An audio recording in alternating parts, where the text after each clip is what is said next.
Perfect. Bad I deal. appreciate it. I want to call to order the Finance Committee meeting for March 22nd, 2016. Item number 1, please. Consider approval of Finance Committee minutes of March 8, 2016. Reviewing the minutes, are there any corrections or additions to the minutes? Move for approval. Second. Have a motion and a second. Any discussion? Roll call, please. Deputy Mayor James Gully. Yes. Janie Boydston. Yes. Patrick Kale. Yes. Marlon Coleman. Wayne Johnson. Yes. Ivory Van. Yes. Derek Reed. Yes. Dan Hall. Yes.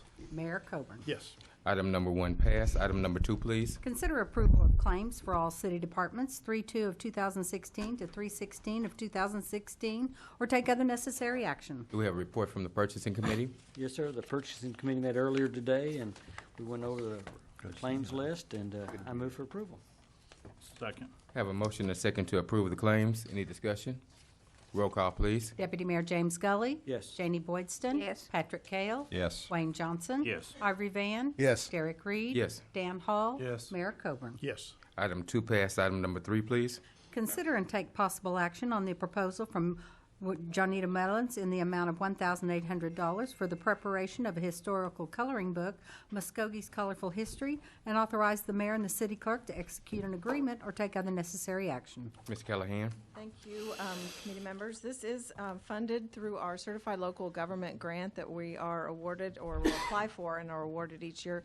The match has been budgeted. At this time, we're just taking the bids on the application and the preparation of the coloring book, and then we'll go out for the funds to, or bids to get the printing done. And what we'd like to do is what's remaining after this expenditure, and then we do travel to our state conference, and those funds try to get as many coloring books printed as possible. These will be free to elementary age children, to the schools, and we'll distribute them to the local and area schools.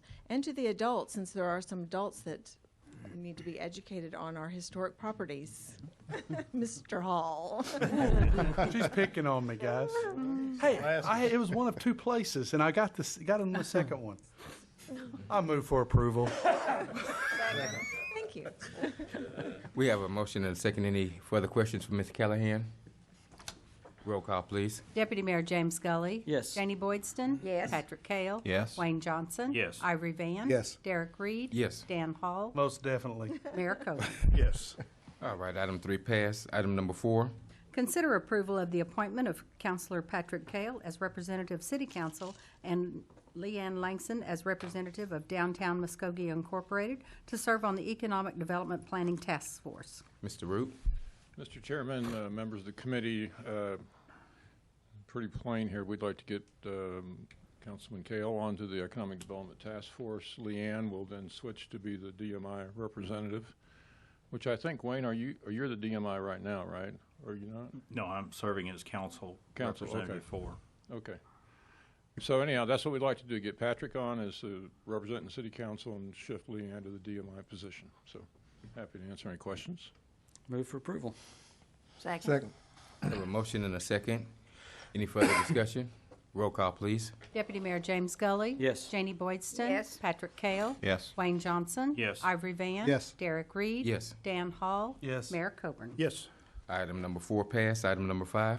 Consider approval of the appointment of Michael Brackeen to the Municipal Employees Retirement Committee to serve until the next election to be held in December 2016 as the vested member, filling the unexpired term of Jeannie Lewis, or take other necessary action. Councilman Van?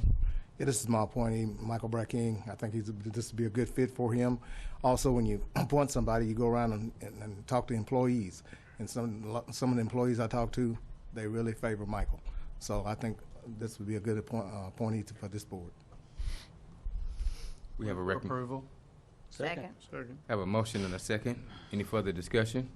Roll call, please. Deputy Mayor James Gully. Yes. Janie Boydston. Yes. Patrick Kale. Yes. Wayne Johnson. Yes. Ivory Van. Yes. Derek Reed. Yes. Dan Hall. Yes. Mayor Coburn. Yes.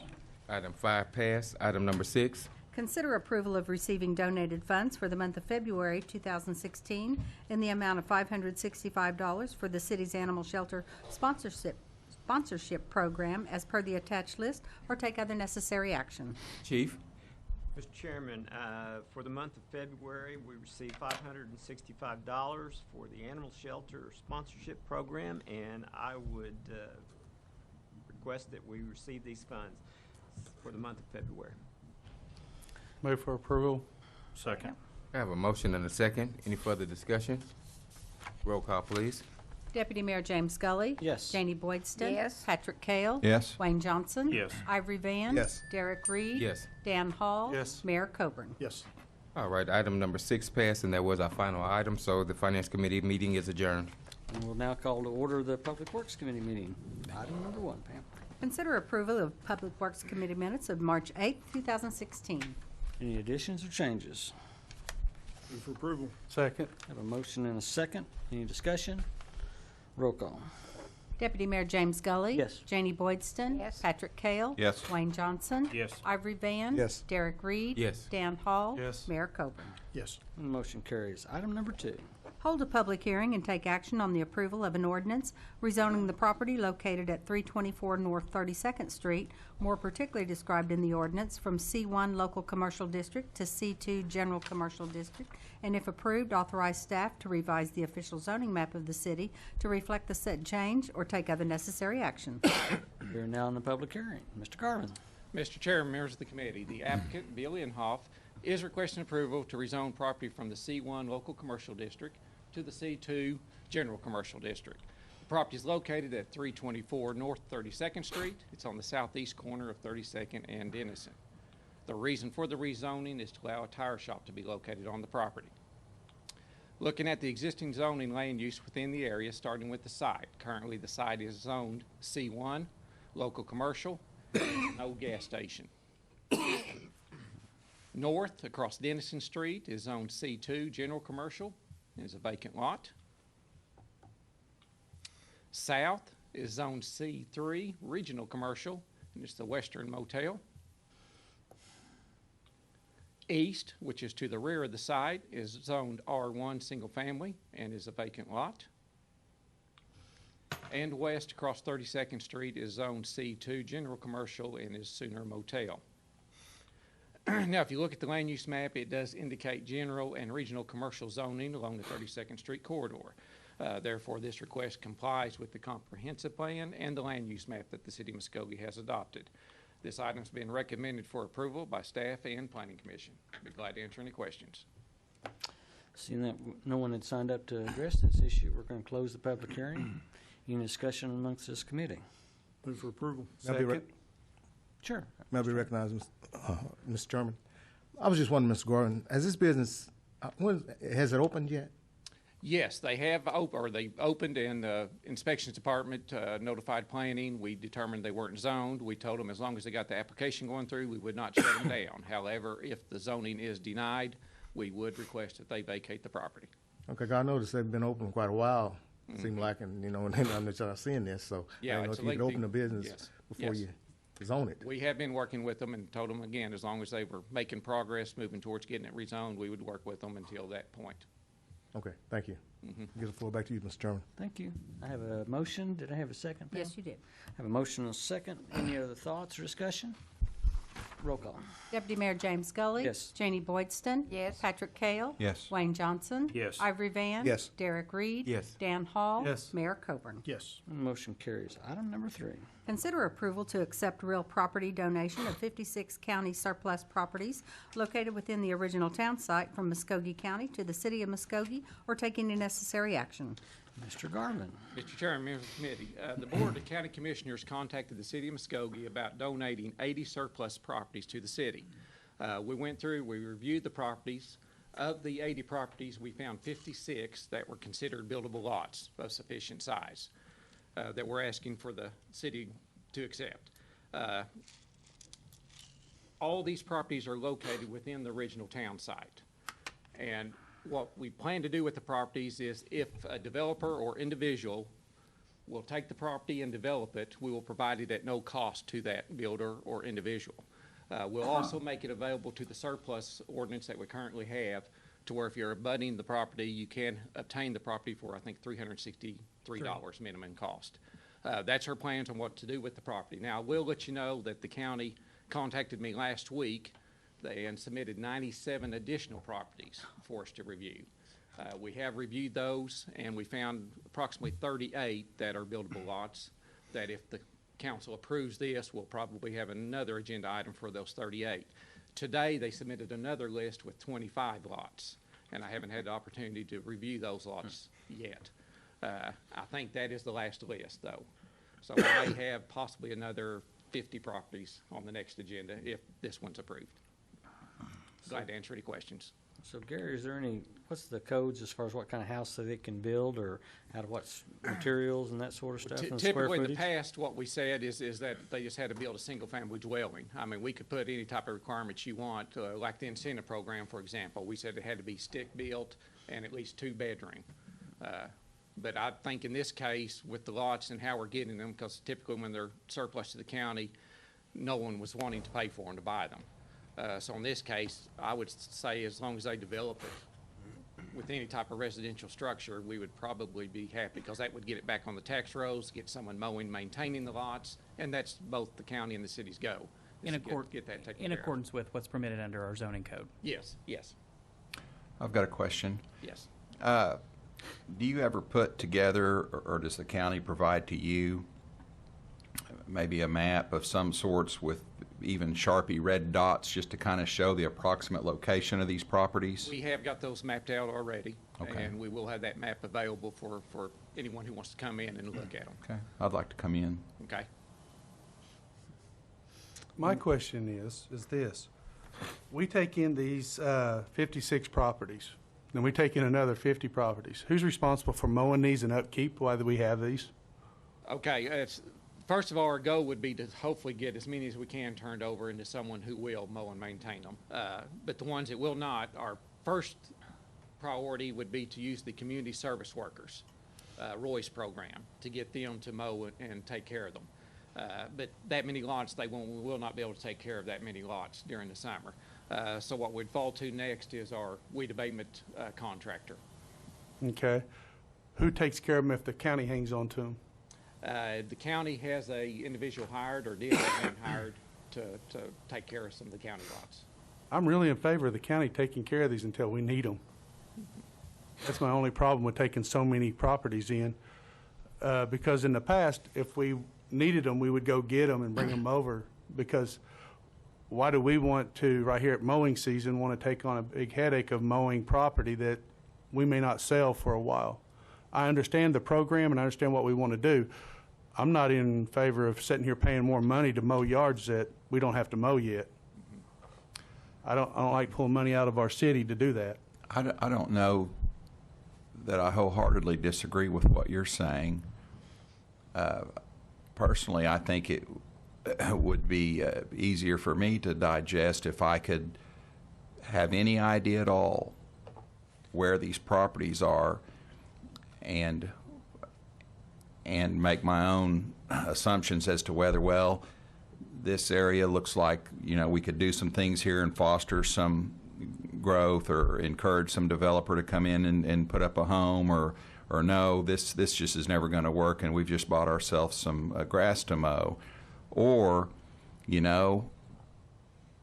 these 4 parcels are within a block, and if we could tear down 3 more and acquire one of them, we may be able to do something bigger and bolder with that little area. But as such, I have a little problem with, I don't know what the heck we're talking about.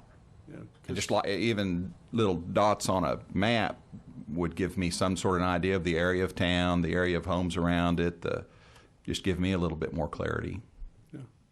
Is there a way we can have a map, that we could get a map of these and look at them, or do we have to come over there? We do have them mapped out, and I will get that made available to all the council members. Where's the map now? In Roy's office? I'm sorry? Where is the map now? There's the one that's printed. Let me see if I can check and see if we got one printed. The CAD operator has it on her system. Okay. I was thinking I saw one. You Yeah. did, but then we had it colored. We changed the colors of it. Okay. They were all on the original town site. Could you be a little more Yes. descriptive to Councilor Kale where that Yeah, all these boundary properties, is? like Roy said, are within the original town site. The original town site is basically there between Summit, 24th, Tamaroa, and Augusta Street. Could we table Which this is a big item for area. now and move it forward to council with no action? I would and love then- to do that. And then send the map out send the map out electronically to council where we could have time to review it electronically on a PDF? Could I make another suggestion too? Since Yes. we have other properties to review, let's go ahead and review them and get those added to the map and have all of them at once. Yeah, that way we could actually see. Would we have time to do that before council, or do we need to table it Just, until we have time to get all of them grouped together? I would say probably by the next set of meetings, we could have all of them put together, and then I could actually, I'd need to revise the agenda items, so you could probably just, At your leisure. Yeah. Not Take taking no action, and then we can make a resubmit correction on the next- to include that on the next city council So it won't be agenda. on Monday night, but it'll probably be the next week. next Public Works. Okay, next Public Okay. Works. Make a Thank you. motion, we Well, hold on. Just no action necessary, probably. Yeah. Alternatively, we could, if you can get it, I mean, if we can get it done, I don't know where we are on the mapping. I know you've been looking at it. I mean, it could be done for Monday night. It'd have to be ready by Thursday. Yeah. So, Are we in a big hurry necessarily? no, but I will tell you, we've received probably 20 phone calls from people who are really interested in these lots. Okay. So if we're going to accept them, we want to get them while the interest in them is high. It's like a real estate salesman. Yeah, exactly. So that we can quickly turn them over, rather than if interest wanes, and then we do have to worry about maintaining them for a period through the summer, which wouldn't. And I feel like this may be the thing to do, but my eyes are closed, and I'd like to see just Sure. it wouldn't just to see exactly what we're talking about. Sure. Yeah. How did Tell- those 20 people know where these lots are? Well, they didn't specifically say, I want Lot A Oh, in this okay. area. They just said, I'm interested in the lots. Where can I come and apply for one? I see, okay. And most of that was a result of the news story that was on Channel 2. And the one also in the Phoenix. Well, if we've already got the work done on the 56 of these, that would at least give the council time to start reviewing these 56, and then we could go back and review the 20. Because it's going to take some time for us to even review these. Yes. And then we wouldn't be reviewing 90 at a group too. So I think it would be helpful to review them in Just be smaller aware, groups. it is not our suggestion that all county property that sells come over to the city that we maintain it. I mean, that's not the point of this at all. What we're trying to do is get these properties that are viable back on the county tax rolls. And that is either by working with the adjoining landowners to have them assume ownership of the property for the properties that are not of buildable size, or to either have them through our incentive program or our surplus property ordinance, which has been very successful over the last several years. And I'm excited about the program. Yeah, absolutely. And if I was a county commissioner, I'd probably want to get it over here too, if they make us pay for the mowing of it. But let's be choosy in what we do. And that's why we're being selective in presenting these. And another reason why we was moving this forward too, if you'll remember back the last council retreat, we talked about having a land banking program. And we talked about having it started in 2016, and this is kind of the start of that program. I've got a question. How does the county, did they always have these properties? How did they end up with these properties? Tax sales. Okay, gotcha. And the ones that they have donated to us, it's my understanding, have gone through 2 or more.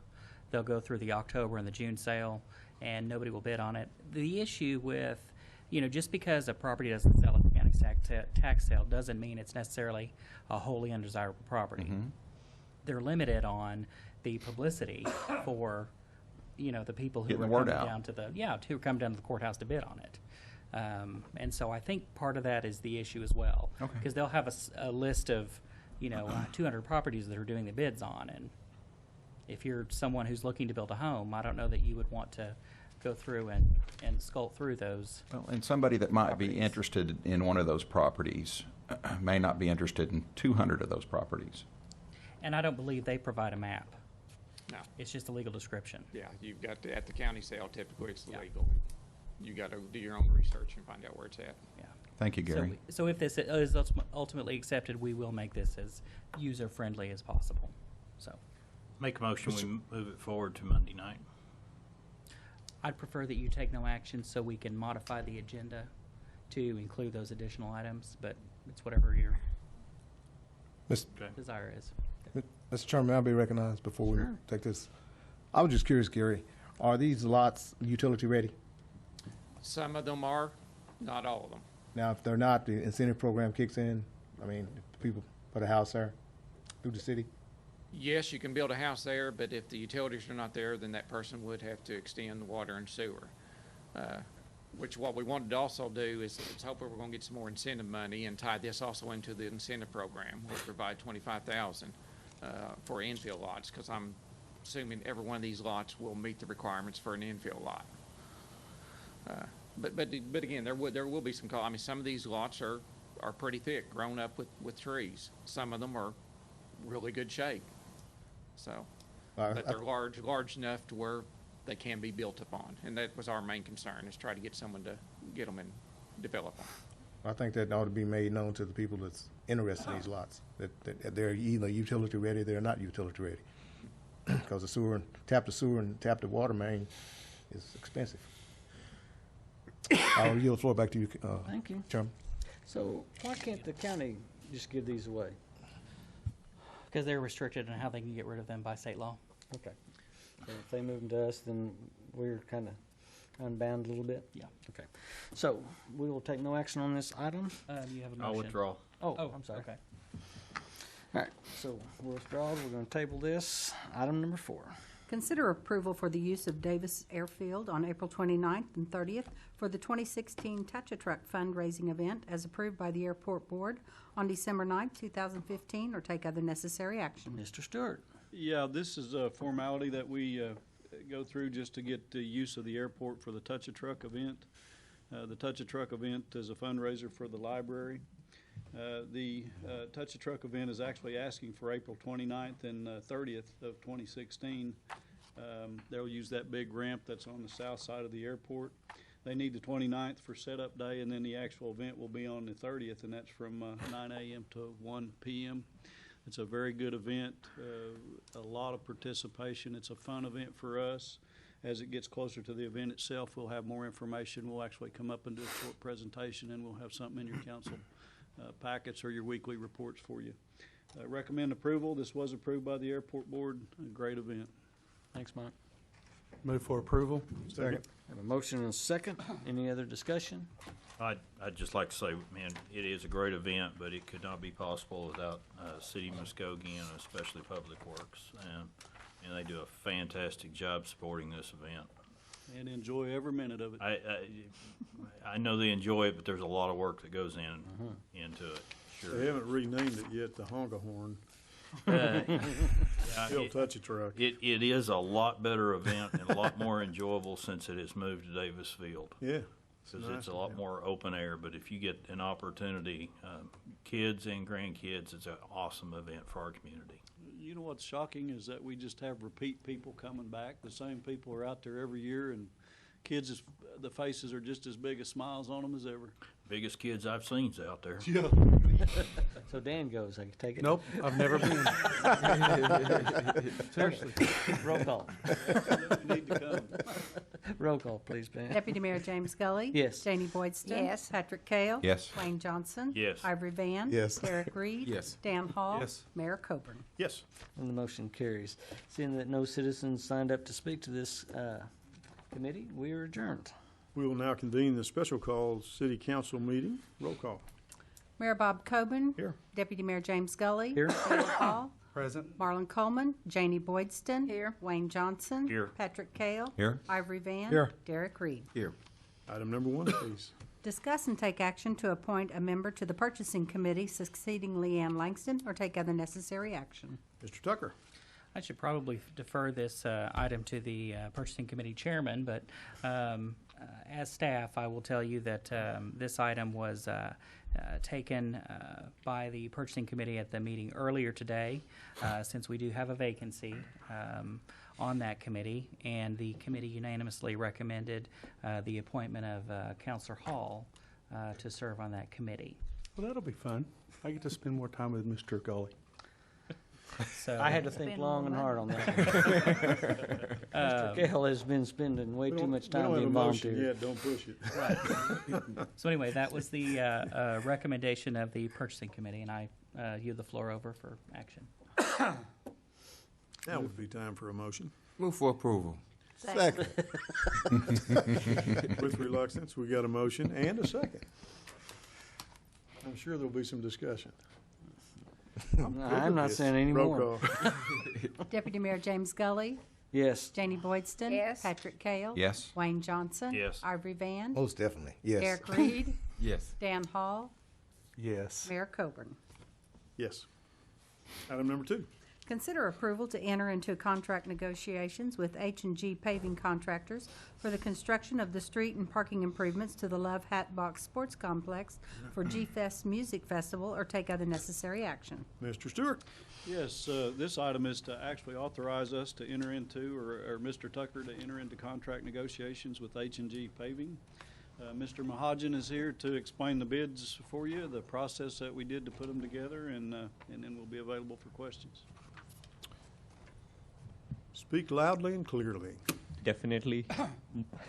Mr. Mayor, good evening. Members of the council, good evening.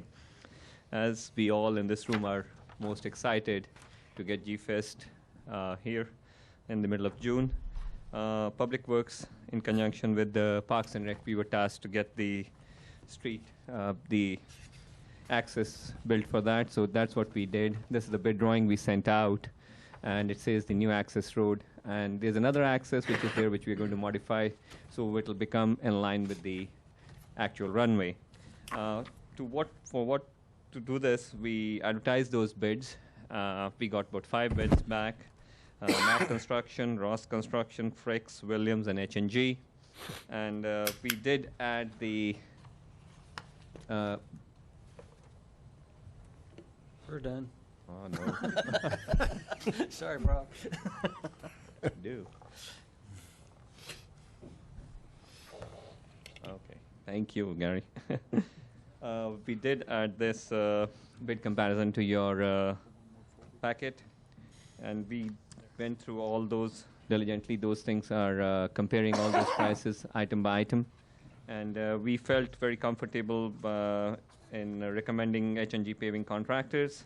H&G Paving Contractors is a local company. We have done business with them as Glover and Associates. They have successfully completed a number of projects for the city. I'll jog your memory a little bit. The Mill and Overlay project in 2012, which was funded by the City of Muskogee Foundation. They did the Runway Charlie rehab at the airport. I think that was in 2012 too. They did the Chandler Road detention basin for us. That was in 2013. And they are also the low bid on the rehab of runway 4-22 at our Davisfield Airport. I'll be happy to answer any questions. I recommend approval. Well, I got one question on your map. Right off Denver Street, will that be pretty close to where, when we do the cleanups, where you dump the brush? Will you use that road to go back up in there? Yes. Okay. I Yes, just we do. thought that was pretty close to where that dump Yes. site was. It is, and it's a very stable road. You know, that's what we used when we had the ice storm. So Mhm. very confident in its base capabilities. So. Okay, cool. Is there any, quick question, is there any advantage to lining this up with 40th Street for our future from the standpoint of the potential of Creek Nation involvement as direct access once the expo or whatever development takes place to provide direct access to their facility as well? Mr. Mayor, we did take into consideration that the Expo Center may be going in, and that's why we did bid it as a 3-lane road. So from 40th, it'll be a 3-lane entry. Okay, I'm thinking if we lined it up Mhm. with 40th Street versus just, coming out off the end of the runway toward Border, would it be better to handle the traffic at the intersection rather than to add an additional intersection into it off of Border? Could you point to those locations? 40th Street? I'm assuming that's dead end into Border. Yeah, it's to the, in 40th Street would be to the right, to the east, a couple hundred feet or something, I think, 200 or 300 feet. Is it right under the A in asphalt, 8-inch asphalt? Is that 40th Street? Yeah, that's it right there. That's it. And it Yep. runs, the way we originally looked at it, it went around by the dog deal, the Yes. dog shelter, and come out right there on 40th, and that way the dog shelter also would have an access road onto there too that they could use. I think that was the original drawing, if I remember right. But the ability to line right up with that runway's got to be beneficial in costs, I imagine. Yeah, and we were really looking at trying to make sure this was done as rapidly as possible. And if you would line 40th Street up, you're going to have to take it all the way up to where it intersects at the runway, and which is a considerable amount of more money and time. This could always be skewed, Mayor, when we get into that phase of it. We could swing the road back over to line up with 40th. Okay. And we wouldn't lose that much. We were just looking at something that in the time and expedience. Okay. What about time frame as far as wording in the contract, and liquidated damages and weather related? That's why we have it on here for a negotiation contract, and we're going to include Roy in that. When we had our pre-bid conference, all these contractors were here, and we asked what the time frame would be, and it was pretty quiet, so we said we thought we could get it done in 30 days, and everybody seemed to agree to that. So we're going to marry it into a 30-day contract, and it will have penalty phases included in it. And right now, our standard is 1,000 a day. Martin Luther King actually has 3,500 a day.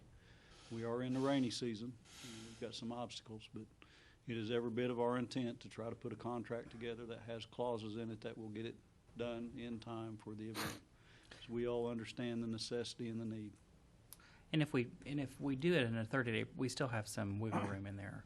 There are weather days in that contract. No, but and I think there's, what, four days in 4 days that we month declare, that's yeah. allowed. That's allowed. But I mean, when we'd actually planned the timeline for this, we've actually got about 90 days to do the project. So if we cut it down to 30, add a few weather days in there, we're going to still finish well within the time. We approved this today. We're just Yeah. hoping that we can start turning dirt Monday. Yeah. A curious question, why the blue highlight on the runway?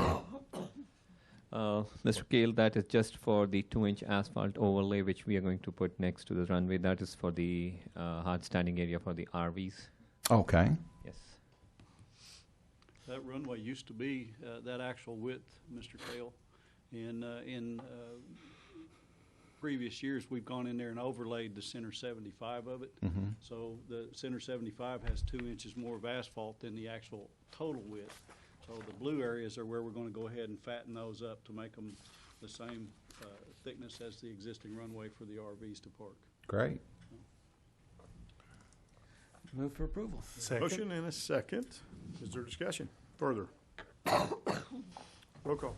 Deputy Mayor James Scully. Yes. Janie Boydston. Yes. Patrick Kale. Yes. Wayne Johnson. Yes. Ivory Van. Yes. Derek Reed. Yes. Dan Hall. Yes. Mayor Coburn. Yes, motion carries. Item number 3. Discuss and take action to approve the recommended designation of an acting city manager in the temporary absence or disability of the city manager in accordance with City Charter 3.03 or take other necessary action. Mr. Tucker. Thank you, Mayor, members of the council. Per the charter, the city manager is required to include a succession list in the case of his absence or disability. And so I have made a modification to the list that Mr. Brown had presented, and I present that to you for your approval.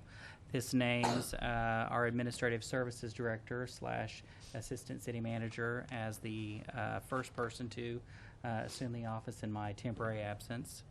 Then second, Planning Director Gary Garvin, who was normally the first person to take over under prior city managers, so he's well experienced in doing that. And third, City Clerk Pam Bates as a council appointee. Fourth, Public Works Director Mike Stewart. While one would think that Mike may be closer to the top of the list, generally, if anything comes up, he needs to be out in the field working, so that's why he's toward the bottom of the list. Things he says. Yes, yes. And then number 5, should something happen in an emergency, then any other department head can be declared to serve as the acting city manager in my absence. If we get that far down the list, we probably need emergency listing or something. I mean, there's going to be there's probably a problem if Yes. we're that far down the list. When do we get to Dan Hall? Never, never. Move for approval. I like it. But wanted to go ahead and put this on because I've got a training coming up the third week of April, and I will be gone for a couple days in that. So I wanted to make sure to have this on and approved before that time comes. So happy to answer any questions, but I recommend approval. Got a motion, we just. Second. we get a second. Oh, we get a second? I got a We second. got both. Did we Any- approve for you to be gone? Any discussion? Deputy Mayor James Gully. Yes. Janie Boydston. Yes. Patrick Kale. Yes. Wayne Johnson. Yes. Ivory Van. Yes. Derek Reed. Yes. Dan Hall. Yes. Mayor Copeland. Yes, motion carries, and that concludes our agenda for the special call, Can't city believe council. that we're out of. Thank you for.